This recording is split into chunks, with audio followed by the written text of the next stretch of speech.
We often hear that silver outperforms gold. But is that true?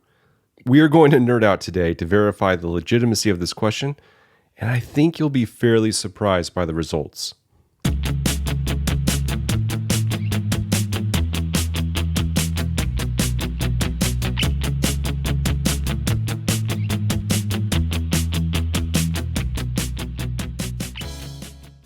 Hey everyone, welcome to Campbell's Coins.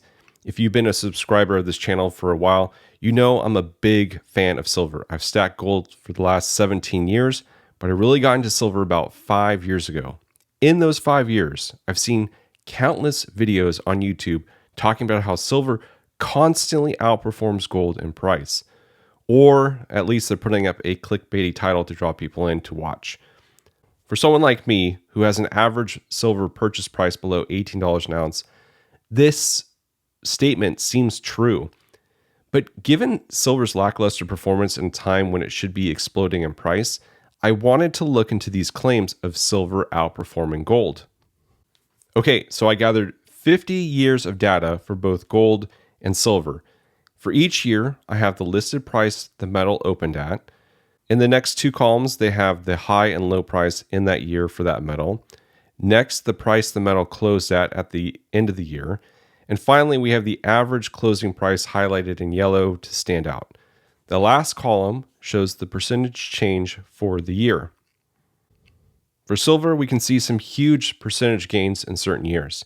If we go back to 1979, the percentage gain was nearly 480%.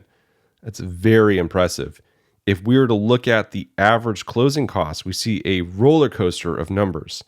In 1969, starting out averaging at $1.80, hitting $21 average in 1980, slumping back down to the single digits by 1984, and remaining there until hitting an average of $11.55 in 2006. For over 20 years, silver's average price remained in the $4 to $5 range. It climbs up to the $20 to $30 range for a few years before dipping back into the teens. But in 2020, the average really took off, exceeding $20 and remaining somewhat consistent. If we were to look at the percentage of annual change since 1969, silver had 28 negative years and 27 positive years. Before we discuss gold and compare it to silver, I'm excited to talk with you about the performance of another metal and about the sponsor of this video. Today's video is brought to you by Traction Uranium. TRCTF is the ticker on the US Stock Exchange. I'm sure you've heard about uranium recently, and that's because a lot is going on with it. All over the world, countries are shifting away from fossil fuels and towards green energy. But most governments, from Europe to the Americas to Asia, have recognized that renewable sources are not sustainable, and a baseload electrical source that is clean and efficient is needed. Countries are funding new reactors and uranium production. The sentiment is changing in favor of nuclear power with many people around the globe. When it comes to the United States, the U.S. imports over 90% of what we domestically use for uranium. In fact, the United States is the largest consumer of uranium in the world, going through about 50 million pounds per year, but we produce very little to none of it. Much of the uranium is imported from Kazakhstan and Russia. This is a national security concern as it puts too much reliance on countries we are at odds with. A reactor just opened in Georgia with another one coming soon. This is the first reactor in a few decades opening in this country, which shows the shift in nuclear energy sentiment. There is a global consumption of 220 million pounds of uranium every year. World uranium production is not near that number. This leaves a deficit year after year. If we were to look at uranium mining production in China, we can see these very uniform mining numbers. Regardless if the numbers are fake, we can see production is quite high. Let's take a look at the United States mining production of uranium. It's extremely dismal. We went from competing with China to nearly non-existent production. The world's largest consumer of uranium doesn't produce anything to help power itself. Many countries are in the process of building new reactors as they recognize a number of factors. The first, it is not a good idea to rely on another country for energy. Second, maybe solar isn't the best idea, especially at night and during the winter. Over 60% of France's electricity comes from nuclear power. They have over 20 reactors online. They are seeing the problem of relying on other nations right now. One of their former colonies, Niger, is in the middle of a military coup and is one of the largest producers of uranium in the world. There are rumblings they might halt shipments of uranium to Europe, although mainstream media says these claims are untrue, perhaps to quell fears leading up to the winter months. Where does one invest in this metal when you cannot own physical uranium? You look at mining companies. Traction Uranium, the sponsor of this video, has a ton of great things going for it. It has a great share structure. Its institutional shareholders are Sprott Capital, Canaccord Genuity, and Research Capital have about 30% ownership. An important part is that the founders and the strategic partners own an additional 55% of this company. This tight structure means the people who believe in this company are the shareholders. Traction owns projects in the Athabasca Basin, which is considered to be the Saudi Arabia of uranium production, not just in size, but also in quality. The basin has 20 times the average international purity of high-grade uranium. Botan, Traction's technical advisor, was instrumental in the 1975 discovery of the Key Lake uranium deposit in Saskatchewan, which yields reserves of 200 million pounds. Cameco owns the Key Lake project, which is the third largest uranium deposit in the Athabasca Basin, and it is home to the largest uranium mill in the world. Traction's Key Lake South project is only 5 kilometers away from this world-class mill and deposit. Traction employs a new uranium vectoring technique that Dr. Pan pioneered. Traction's research team has discovered 2 new highly radioactive zones during their fall field program. The black soil samples analyzed resulted in high-grade uranium mineralization at 0.93%. What's important here is timing. Traction hasn't started drilling yet, but they will soon. Another uranium company in the Athabasca Basin published their drilling results, and the stock went up 500% in 1 week. The Key Lake project in the 1970s encountered this radioactive black soil, which led to the prolific deposit discovery mentioned earlier. I don't think it's wrong to view this stock as high-risk, high-reward investment. They have the right team, the right structure, they know the area, they are well-funded, and the potential is there. Not to mention the timing for uranium, with so many countries projecting an ever-increasing electrical demand and shifting away from fossil fuels. As with any investment, please do your own due diligence to see if this is worthwhile for you. Factor in timing and pricing to see if it's a good time to jump in. I'd like to thank Traction Uranium for sponsoring this video. If we were to look at gold's average price, we don't see the same roller coaster we did with silver. Gold is just not as volatile. We have the same 20-year stretch where gold remained pretty stagnant, just like silver. But just like silver, we see a break from the stagnation in 2006 where gold climbs and keeps climbing. The gold closing average hasn't dipped below $1,100 since 2009. Another interesting note is a point that I keep trying to hammer home to folks. Look at the averages during the 2008 financial crisis. It goes from $700 to $1,670, and then it drops. Look at the gold average since 2020, consistently above $1,700, nearly above $1,800 for 4 straight years.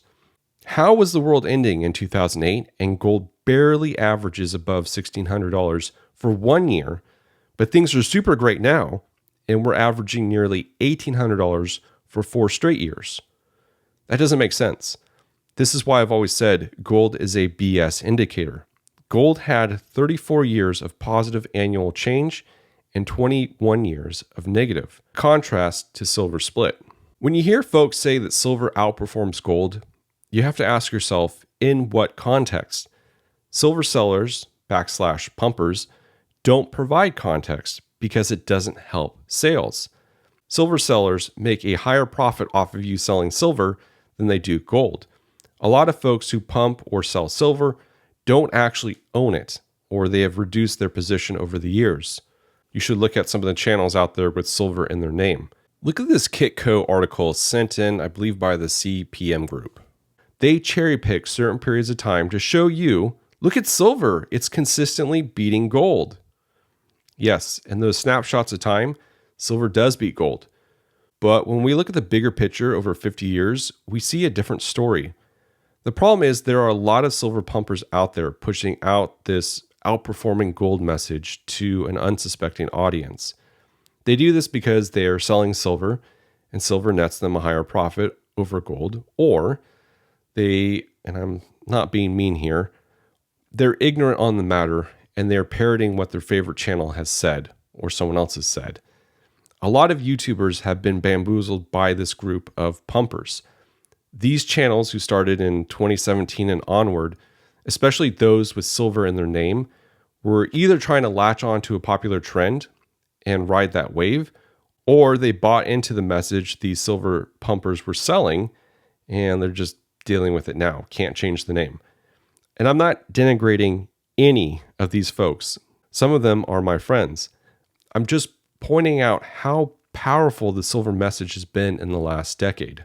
It sounds like I'm putting silver down, and that's simply not the case. In the short term, silver outperforms gold, and it can outdo gold by a huge margin.